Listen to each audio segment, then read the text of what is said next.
আসসালামু আলাইকুম। সবাই কেমন আছেন? এগুলো হচ্ছে সিম। বাংলাদেশে বর্তমানে সিমের দাম কয় টাকা কমেন্টে বলে যাবেন। আর মালয়েশিয়ায় এই সিমের 1 কেজি সিমের দাম হচ্ছে 16 রিঙ্গিত, যা বাংলা টাকায় প্রায় 480 টাকা পড়ে। 1 কেজি সিমের দাম বাংলা টাকায় 480 টাকা পড়ে। কি করবেন এখন বলেন? এখানে বলার কিছু নাই। এখানে 400 গ্রাম সিমের কম আছে, প্রায় 6 টাকা রাখছে। চিন্তা করছেন এখন? বিদেশ বাড়িতে প্রত্যেকটা জিনিসের দাম একবার আকাশ ছোঁয়া দাম, বুঝতে পারছেন? আমরা যারা দেশে থাকি তারা তো ভাবি যে যারা বিদেশে আছে তারা শুধু টাকা কামাই করতেছে। ভাই, যা টাকা কামাই করে তার অর্ধেক টাকা খাইতে চলে যায়। কেউ বিশ্বাস করবে না করবে সেটা তার ব্যাপার। আমি শুনলাম বাংলাদেশে সিমের কেজি নাকি বর্তমানে 20 টাকা কি 25 টাকা মনে হয়। আর আমাদের এখানে 16 টাকা কেজি হিসাবে যদি হিসাব করি, 1 টাকা সমান সমান বাংলা টাকা হচ্ছে 28 টাকা।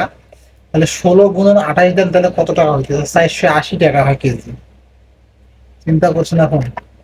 480 টাকা আমরা এই সিমের কেজি খাইতেছি। ভাই, বিদেশ বাড়ি এতটা সহজ না। অনেকে যাদের কোম্পানিতে কাজ কাম একটু কম আছে, তাদের স্যালারি মনে করেন যে খাইতেই চলে যায়। এখানে কিছু বলার নাই।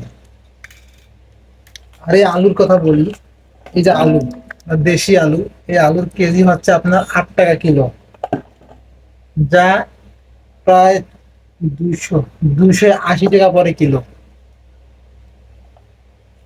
1 কেজি আলুর দাম বাংলা টাকায় 280 টাকা পড়ে। আর বাংলাদেশে আলুর কেজি কয় টাকা? 20 টাকা না 25 টাকা কেজি? বাংলাদেশে যদি 25 টাকা হয়, তাহলে মালয়েশিয়ায় হচ্ছে আপনার 80 পয়সা। 80 পয়সায় বাংলাদেশি টাকা 20 টাকা হয়। আর আমরা এখানে খাচ্ছি 8 টাকা, 8 রিঙ্গিত, মানে বাংলা টাকায় 280 টাকা কিলো। কেউ চিন্তাও করবেন না ভাই।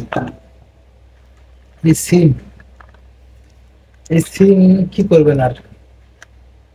480 টাকা কিলো বাংলাদেশি টাকায়, এটা কেউ কল্পনা করতে পারবেন না।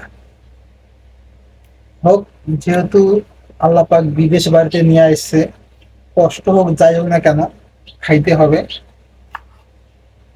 এটা হচ্ছে বড় কথা।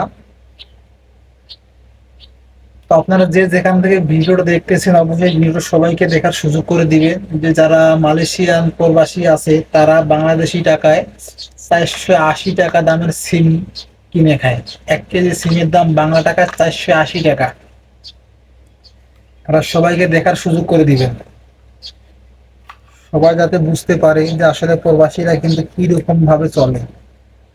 আর তারা টাকা ইনকাম করে কত আর টাকা ব্যয় হয় কত, আমরা সবাই জানি, বুঝতে পারে, জানতে পারে। ভিডিওটা সবাইকে দেখার সুযোগ করে দিবেন। ভালো থাকবেন, সুস্থ থাকবেন।